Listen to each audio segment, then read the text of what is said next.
Good morning, everyone. Today we're going to do some empirical formula calculations, and just to keep you entertained, we're also going to play some Cyndi Lauper.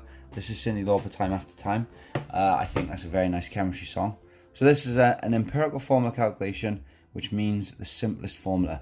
This is a typical question I just found online. It's not particularly WJEC, but the method is exactly the same. So a sample used in perfume contained 0.60 grams of carbon, 0.15 grams of hydrogen, and 0.40 grams of oxygen.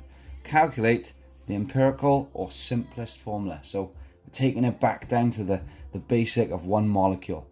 So what we do, we take our three elements, carbon, hydrogen, and oxygen, write them down, carbon, hydrogen, and oxygen. We write down the mass of each. This could also be percentage, be exactly the same process.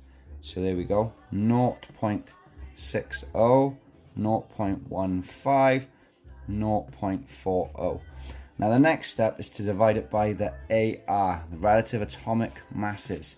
Now I've wrote them down on this sheet, but this is where we get, and I just happen to have this. Whoosh, always carry a periodic table. Carbon, can you see here?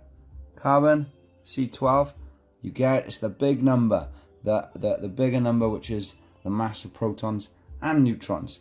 Oxygen 16 and hydrogen, oh sorry miss camera lady, hydrogen 1.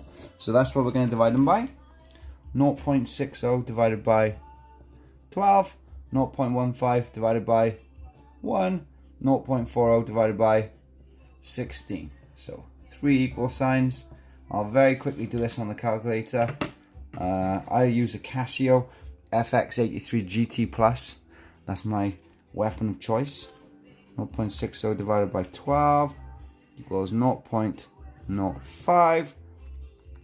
0.15 divided by 1 equals 0.15. Now you might think, why did you do 0.15 divided by 1 and still do the calculation?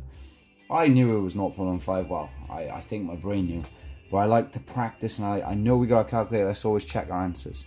0.40 divided by 16 equals 0.025. Now, these three numbers give us kind of almost the number of moles, but what we need to do is simplify it and to make the ratio. And to do that, we take the smallest number. Now, there's 0.05, 0.15, and 0.025. Okay, so 0.05, 0.025, this is our smallest number. So that divides by itself, and we do the same for everything. Now 0.025, 0.025, and let's do that calculation again. 0.05 divided by 0.025 equals 2.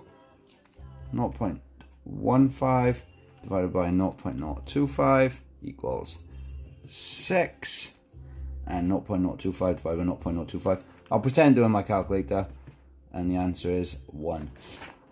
A good indication you're on the right track is that these numbers are nice whole numbers. I'll do another video at another point, and we'll see what happens when these are not whole numbers. And you do not round up. You need to times everything by a certain amount, but I'll talk about that next time. So just to finish off, the empirical formula, and this is an important bit, is C2H6O1. We don't need to write the 1 because the fact that there's an O there means that there is one.